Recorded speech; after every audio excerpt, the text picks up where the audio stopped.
Thanks for sticking with us, folks. Let's head to South America, specifically the country of Brazil. If you haven't heard yet, Brazil has been erupting major clashes between the country's corrupt government and its citizens. This all began with their presidential election, which many in that country believed was rigged, resulting in convicted felon and socialist Lula da Silva being placed in office as president. Ever since then, protests have been erupting across the country, led by supporters of their former president, you remember him from when Trump was in, Bolsonaro. So, who's right, the people, the government? People of Brazil believe the election was stolen by Lula and his fellow socialists, and they are unhappy with the theft of their democracy. With that, they've been taken to the streets in protest, which has led to a massive group of unhappy voters entering Brazil's congressional building this past week. Look at this. Of course, the left's first action was to compare these events with January 6. And folks in our country started calling this an attempted coup and an attack on Brazil's democracy. During the same time, the current president, again, the convicted felon socialist, Lula's police have arrested over 1,500 protesters. They fired tear gas into crowds. They've beaten them with billy clubs. Yes, protesters have been killed by police officers and military down there. Again, this is all at the order of their president. Meanwhile, 2 days before his term ended, the defeated Bolsonaro flew to Florida. We're told he's been there ever since, leading to a very difficult scenario for their government there, his supporters there, and of course our government and how we're treating this whole scenario that's happening in Brazil.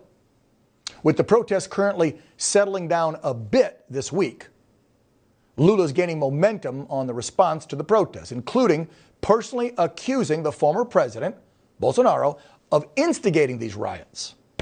We're told President Biden might help out with this, though, because he, of course, is siding with the current regime that's in control in Brazil. Matter of fact, saying on Twitter this, I condemn the assault on democracy and on the peaceful transfer of power in Brazil. Brazil's democratic institutions have our full support, and the will of the Brazilian people must not be undermined. I look forward to continuing to work with Lula, end quote. Again, from our alleged president. So it could be that Biden and the Lula sympathizers will work to maybe extradite Bolsonaro from our country back to Brazil and then charge him with something. Again, does all this sound familiar? To get the very latest on the intense situation happening in Brazil right now, we're joined by political activist, commentator and journalist on Brazilian politics, Ricardo Martins. Ricardo, thank you so much for joining us here on Real America. Truly appreciate it. I would say this looks like a powder keg getting ready to explode, but it looks like it's already exploded, and now there's just a different explosion every other day. However, I'm getting reports that the protests have died down. Is that in fact true? Because I don't know that we're getting all the accurate media reports from your country into ours.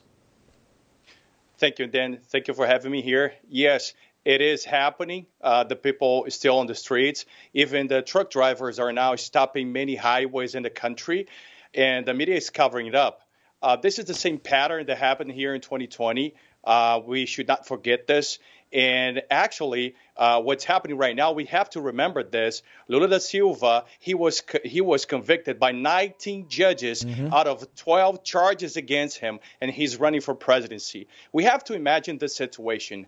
How is to have Donald Trump as a president of the United States and having Nicolás Maduro Supreme Court? The problem in Brazil, it's the Supreme Court. And the generals also betrayed the people in Brazil.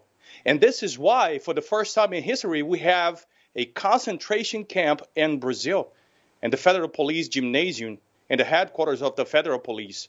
Wow. And people died there. And actually, the information that we have from insiders is the lady, she had a heart attack, and she was conducted to the nearest hospital, and she passed away.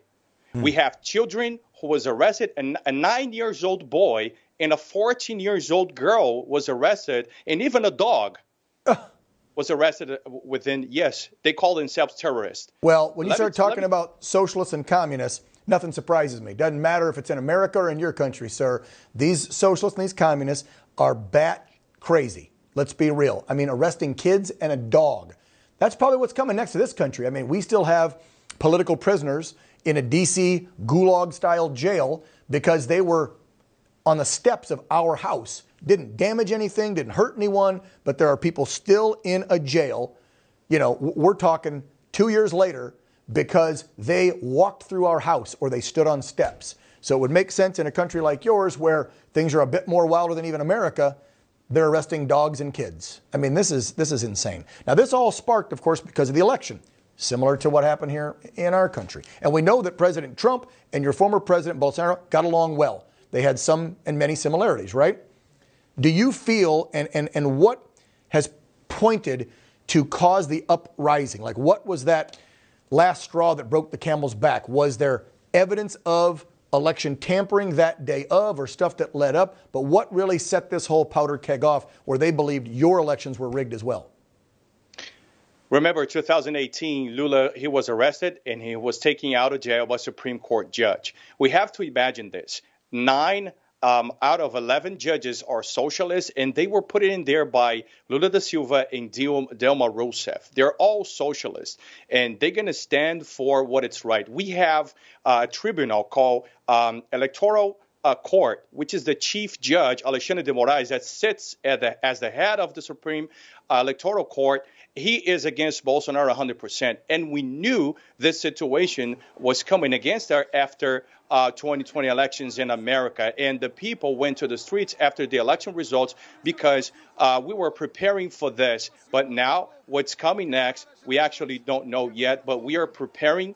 We have for first time in history a conservative and right-wing Senate and the Chamber of Congress in Brazil for first time in history. But now, with Alexandre de Moraes, with so much power in hands, we never know what's going to happen. Wow.